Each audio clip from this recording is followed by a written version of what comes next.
on peut faire aucun reproche à la jeunesse, en fin de compte, en Algérie. Parce que c'est elle qui devrait en formuler des reproches, parce qu'elle est, elle est prise au piège de beaucoup d'injustices. Elle est soumise à tellement d'injustices qu'on ne peut pas lui reprocher quoi que ce soit. Il y a une forme de rupture avec l'Algérie, avec leur pays, avec leurs repères, avec leur identité. Une forme de désespoir qui fait que c'est forcément triste. Au-delà des cas particuliers qu'on pourrait raconter, tout plein d'histoires, de parcours qui font que, oui, il y a de quoi parler de tristesse. C'est assez triste d'avoir 25 ans, ne pas pouvoir accéder à un logement, ne pas pouvoir accéder à un emploi, ne pas pouvoir se marier parce qu'on n'a pas de logement, ne pas pouvoir travailler, avoir de l'argent, vivre, étudier. Et voilà, c'est triste, bien sûr que c'est triste. On culpabilise les jeunes, mais ça c'est encore une fois une démarche politique pour se dédouaner. Tout est fait pour casser cette envie de faire des choses et cette envie de vouloir bouger les choses. Il y a comme une forme de désespoir, une impossibilité. Il y a une forme de lassitude. Il y a comme une démission générale. Comme s'il n'y avait pas grand-chose à faire si ce n'est attendre que ça se fasse tout seul.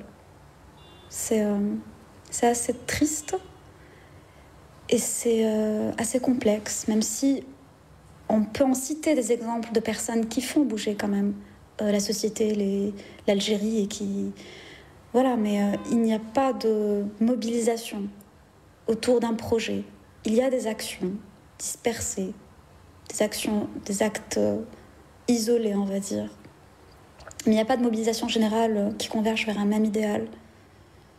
Celui de faire avancer le pays ou de faire bouger, aller vers plus de justice, un peu plus de démocratie, un peu plus de bien-être, de droit au plaisir, au loisir, à un apaisement culturel.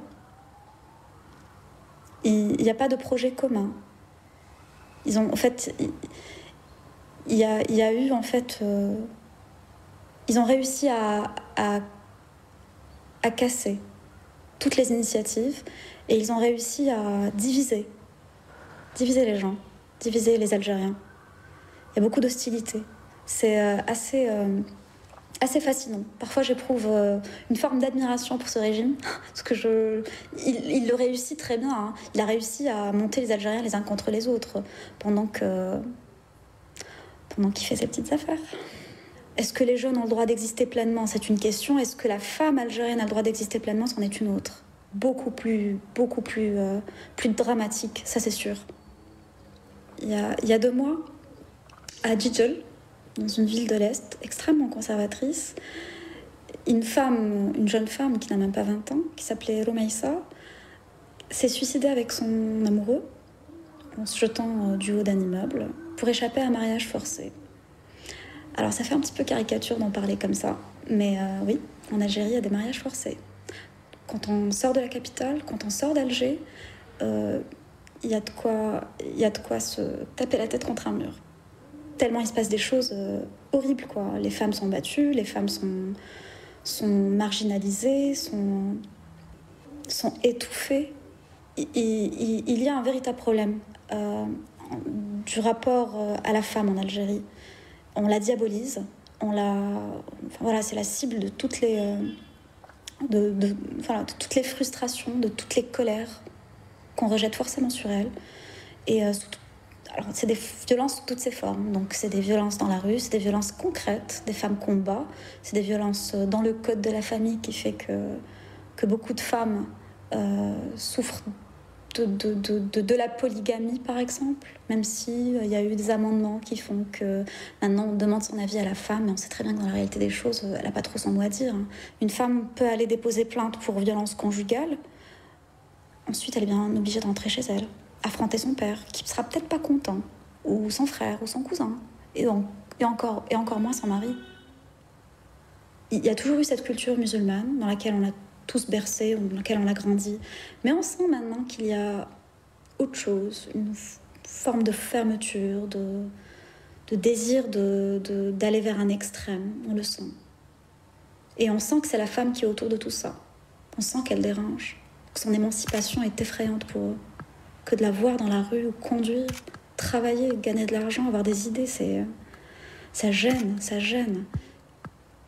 Aller à la fac, pour beaucoup de jeunes femmes algériennes, c'est pas vraiment accéder à un enseignement, c'est plus échapper un petit peu à sa condition, échapper à la maison, quoi. Tant que ce régime autocratique, pour être précise, ne lâchera pas du lest, je ne pense pas qu'il puisse y avoir d'autres solutions, parce que la pression pacifique ne porte pas vraiment ses fruits. On le voit depuis quelques années, il y a une forme de pression sociale où voilà, il y a beaucoup de gens qui s'organisent pour contester, mais ça donne pas grand-chose. La violence dans la rue, c'est vraiment pas une solution. Et on voit clairement que les Algériens n'en veulent pas, et ils n'ont pas totalement tort. On l'a déjà vécu, et c'est pas forcément la meilleure des solutions. Et donc du coup, voilà, l'attente, le temps. On attend.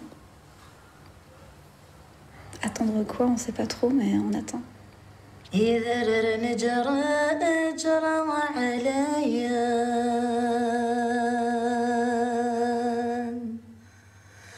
يا